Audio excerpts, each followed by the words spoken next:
This past Saturday, we had an extremely high-level matchup between Devin Haney and Vasyl Lomachenko that ended in a controversial decision for most. Let's see how the fight played out.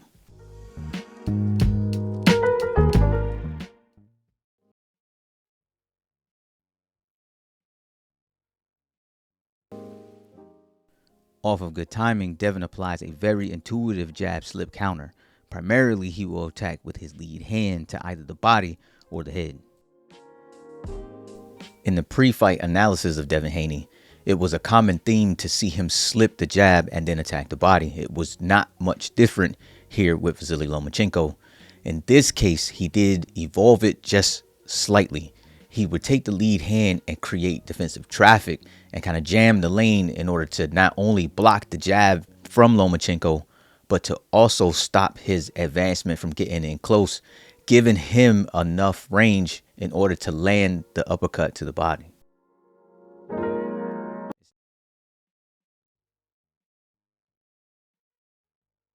No secret that Devin Haney sets up his offense through fundamental use of his jab. His 1-2 combination in neutral helps to condition his opponent into not closing the space, so Haney can apply his own pressure advancing behind the 1-1-2.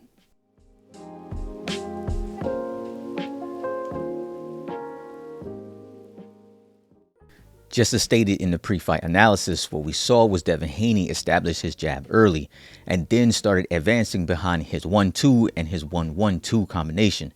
But again, with a bit of variation, because the game plan was still to attack Lomachenko's body.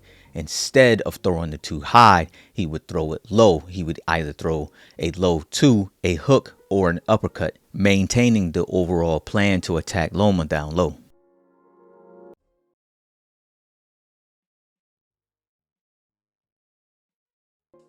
Now, whether it be on the roll or breaking inside contact, Haney utilizes this opportunity to either land his lead or his lead hook.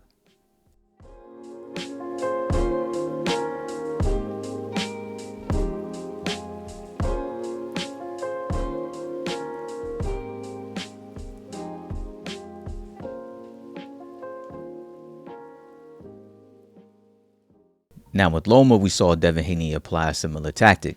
Instead, he would throw his hook to the body first and then attack the head. This showed good discipline and also showed that Devin Haney was willing to stick to the game plan coming in.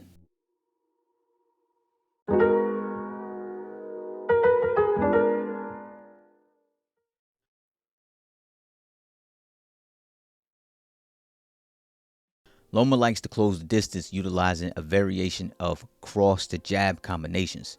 I'd be remiss to not mention that he is a southpaw. He will either freeze the opponent first or resort to a stop and pop form of attack in order to catch the opponent off guard.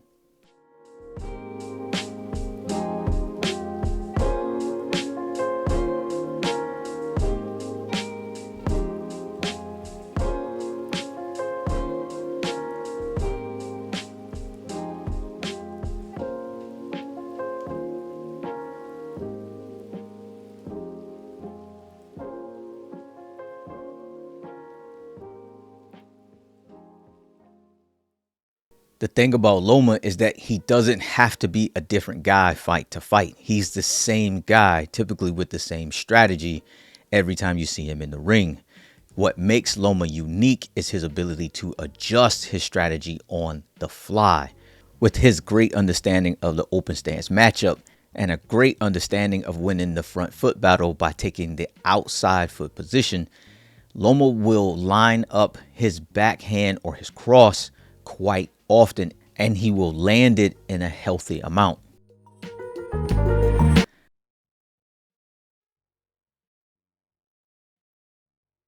Looking at Devin Haney, he has a couple of key problems. Traveling backwards in a straight line against an active backhanded southpaw can be problematic. All we have to do is ask Keith Thurman how well that went against Manny Pacquiao. One of the reasons Lomachenko was having so much success is because Devin Haney typically chooses to travel in a straight line, moving backwards as a primary form of escape. Again, against a fighter with an extremely active backhand in an open stance matchup, that can be problematic. Couple that with the fact that Lomachenko's first step is an extremely quick one, An opponent who has not spaced himself properly can easily find himself caught off guard or surprised by that sneaky left hand.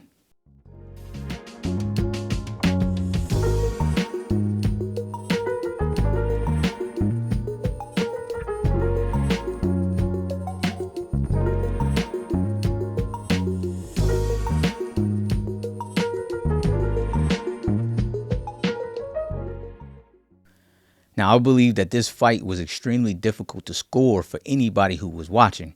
One reason for that was the sheer amount of fair trade situations when both fighters chose to engage. It was at such a high level that no fighter was willing to allow the other to get away with something without getting their get back on the other end.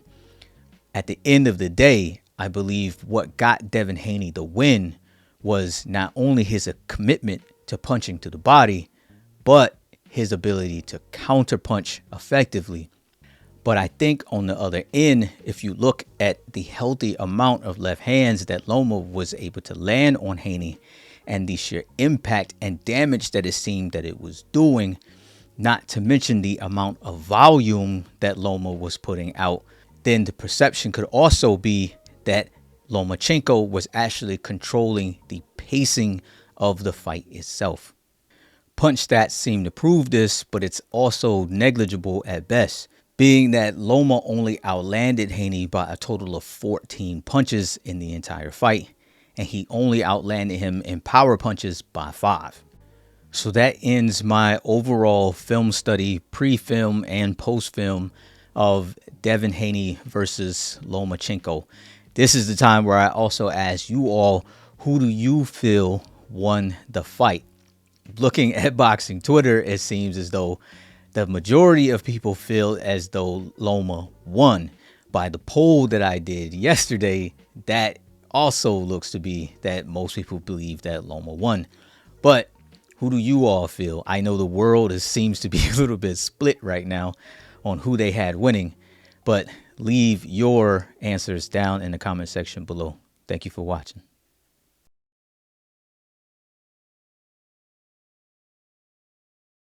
Also, pivoting on the inside and getting lower than Loma has seemed to have worked out. Loma never looks happy when he has to eat a sneaky uppercut to the body on the inside.